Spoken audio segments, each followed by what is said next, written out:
ವಾಸ್ತುಶಾಸ್ತ್ರದಲ್ಲಿ ದಿಕ್ಕು ಹಾಗೂ ದಿಕ್ಪಾಲಕರಿಗೆ ವಿಶೇಷ ಆದ್ಯತೆಯನ್ನ ನೀಡಲಾಗಿದೆ. ಪ್ರತಿ ದಿಕ್ಕಿಗೂ ಒಬ್ಬೊಬ್ಬ ದಿಕ್ಪಾಲಕರಿದ್ದಾರೆ. ಅವರ ಆಧಾರದ ಮೇಲೆಯೇ ದಿಕ್ಕುಗಳ ಸ್ವಭಾವ, ಆ ದಿಕ್ಕಿಗೆ ಅನುಗುಣವಾದ ವಾಸ್ತುವನ್ನ ನಿರ್ಣಯಿಸುತ್ತಾರೆ. ನಮ್ಮ ಹಿಂದೂಗಳ ಪಾಲಿಗಂತೂ ಬೆಳಗ್ಗೆ ಎದ್ದಾಗಿನಿಂದ ರಾತ್ರಿ ಮಲಗುವವರೆಗೂ ಈ ದಿಕ್ಕುಗಳನ್ನ ಅನುಸರಿಸುತ್ತಾರೆ. ವಾಸ್ತುಶಾಸ್ತ್ರವು 8 ದಿಕ್ಕುಗಳನ್ನು ಗುರುತಿಸುತ್ತದೆ. ಹಾಗಾದ್ರೆ ಆ ದಿಕ್ಕುಗಳು ಯಾವುವು, ಆ ದಿಕ್ಕುಗಳಿಗೆ ಅಧಿಪತಿ ದೇವ ಯಾರು, ಈ ಎಲ್ಲ ವಿಷಯವನ್ನ ಈ ವಿಡಿಯೋದಲ್ಲಿ ತಿಳಿದುಕೊಳ್ಳೋಣ. ನಮಸ್ಕಾರ ಸ್ನೇಹಿತರೆ, ಎಲ್ಲರಿಗೂ ಮಾನು ಮನೋಜ್ ಕನ್ನಡ ಯೂಟ್ಯೂಬ್ ಚಾನಲ್ಗೆ ಸ್ವಾಗತ. ವಾಸ್ತುಶಾಸ್ತ್ರದ ಪ್ರಕಾರ 8 ದಿಕ್ಕುಗಳನ್ನು ಗುರುತಿಸಲಾಗಿದೆ. 8 ದಿಕ್ಕುಗಳಿಗೆ ಅನುಗುಣವಾಗಿ ಅಷ್ಟ ದಿಕ್ಪಾಲಕರನ್ನು ಕೂಡ ನಾವು ಕಾಣಬಹುದು. ಅವರೆಂದರೆ ಇಂದ್ರ, ಅಗ್ನಿ, ಯಮ, ನಿರುತಿ, ವರುಣ, ವಾಯು, ಕುಬೇರ, ಶಿವ.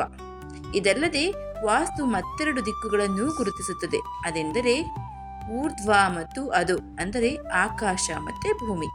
ಆಕಾಶಕ್ಕೆ ಅನಂತ, ಭೂಮಿಗೆ ಬ್ರಹ್ಮ ದಿಕ್ಪಾಲಕರು ಎಂದು ಹೇಳಲಾಗುತ್ತೆ. ಇಂದ್ರ ಶತ್ರು ವಿಧ್ವಂಸಕ. ಇಂದ್ರ ಪೂರ್ವ ದಿಕ್ಕಿನ ದಿಕ್ಪಾಲಕ. ಮಹಾನ್ ತೇಜಸ್ಸು ಹಾಗೂ ಬುದ್ಧಿಯುಳ್ಳವನು ಈ ಇಂದ್ರ. ಭೋಗ ಭಾಗ್ಯಗಳನ್ನು ಪ್ರಸಾದಿಸುತ್ತಾನೆ, ತಮಸ್ಸನ್ನ ಹೋಗಲಾಡಿಸ್ತಾನೆ, ವೃಷ್ಟಿಗಾಗುವ ಅಡೆತಡೆಗಳನ್ನ ನಿವಾರಿಸ್ತಾನೆ. ಆ ಕಾರಣ ಮುಂಬಾಗಿಲು ಪೂರ್ವ ದಿಕ್ಕಿನಲ್ಲಿ ಇರಬೇಕು ಎನ್ನುತ್ತದೆ ನಮ್ಮ ವಾಸ್ತು. ಆಗ್ನೇಯ ದಿಕ್ಕು. ಆಗ್ನೇಯ ದಿಕ್ಕಿನ ಪಾಲಕನೇ ಅಗ್ನಿ. ಆಧ್ಯಾತ್ಮಿಕ ಸಾಧನೆಗೆ ಮತ್ತು ಉನ್ನತಿಗೆ ಪೂರಕನು ಅಗ್ನಿ. ನಾವು ಸೇವಿಸುವ ಆಹಾರ ಪಚನವಾಗಲು ಅಗ್ನಿಯೇ ಪಾತ್ರವಹಿಸುತ್ತಾನೆ. ಅಡುಗೆ ಮನೆ ಆಗ್ನೇಯ ದಿಕ್ಕಿನಲ್ಲೇ ಇರಬೇಕು ಎನ್ನುತ್ತೆ ನಮ್ಮ ವಾಸ್ತು. ಶುಭಾಶುಭ ಫಲಗಳನ್ನು ಪ್ರಸಾದಿಸುವನು ಯಮ. ದಕ್ಷಿಣ ದಿಕ್ಕಿನ ಅಧಿಪತಿ ಯಮ. ಯಮನು ಕರ್ಮಾಧಿಪ. ಯಮಧರ್ಮನ ದಿಕ್ಕಾದ್ರಿಂದ ಮನೆಯ ಮುಂಬಾಗಿಲು ಎಂದಿಗೂ ದಕ್ಷಿಣ ದಿಕ್ಕಿನಲ್ಲಿ ಇರಬಾರದು ಎನ್ನುತ್ತಾರೆ. ಆದರೆ ದಕ್ಷಿಣ ದಿಕ್ಕಿನಲ್ಲಿ ಮುಖ ಮಾಡಿರುವವರು ಧರ್ಮನಿಷ್ಠರು ಅಂತ ಹೇಳಲಾಗುತ್ತೆ. ನಿರುತಿ. ಇವನು ರಾಕ್ಷಸ ಮನೋಭಾವದವನು. ನೈಋತ್ಯ ದಿಕ್ಕಿನ ದಿಕ್ಪಾಲಕ. ನೈಋತ್ಯದಲ್ಲಿ ವಾಸ್ತುದೋಷಗಳಿದ್ದರೆ ಅದರ ಪ್ರಭಾವ ದೀರ್ಘಕಾಲದವರೆಗೆ ಬಾಧಿಸುತ್ತದೆ. ಸಕಲ ಜೀವಗಳನ್ನು ಕಾಪಾಡುವವನು ವರುಣ. ವರುಣನು ಪಶ್ಚಿಮ ದಿಕ್ಕಿನ ದಿಕ್ಪಾಲಕ. ವ್ಯವಸಾಯ ಮತ್ತು ಕೃಷಿ ಚಟುವಟಿಕೆಗಳಿಗೆ ಕಾರಕನು ಈ ವರುಣ.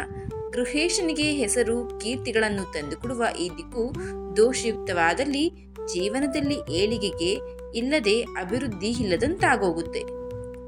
ಇನ್ನು ವಾಯುವ್ಯ ದಿಕ್ಕಿನ ದಿಕ್ಪಾಲಕ ವಾಯುದೇವ. ವಾಯುವ್ಯ ದೋಷಯುಕ್ತವಾದರೆ ಅಶಾಂತಿಯ ವಾತಾವರಣವಿದ್ದು ಮನೆಯೊಳಗೆ ಸದಾ ವ್ಯಾಜ್ಯದ ವಾತಾವರಣವನ್ನ ನಾವು ಕಾಣಬೇಕಾಗುತ್ತೆ. ಉತ್ತರ ದಿಕ್ಕು. ಉತ್ತರ ದಿಕ್ಕಿನ ಅಧಿಪತಿ ಕುಬೇರ. ಕುಬೇರನ ಅನುಗ್ರಹವಾದಲ್ಲಿ ಅಷ್ಟೈಶ್ವರ್ಯಗಳು ಪ್ರಾಪ್ತಿಯಾಗುತ್ತವೆ. ಎಲ್ಲ ರೀತಿಯ ಭೋಗ ಭಾಗ್ಯಗಳನ್ನು ಅನುಭವಿಸುತ್ತಾರೆ. ವ್ಯಾಪಾರ ವಹಿವಾಟುಗಳಿಗೆ ಈ ದಿಕ್ಕು ಪ್ರಧಾನವಾಗಿದೆ ಅಂತ ಹೇಳಲಾಗುತ್ತೆ. ಇನ್ನು ಈಶಾನ್ಯ ದಿಕ್ಕಿನ ಅಧಿಪತಿ ಶಿವ.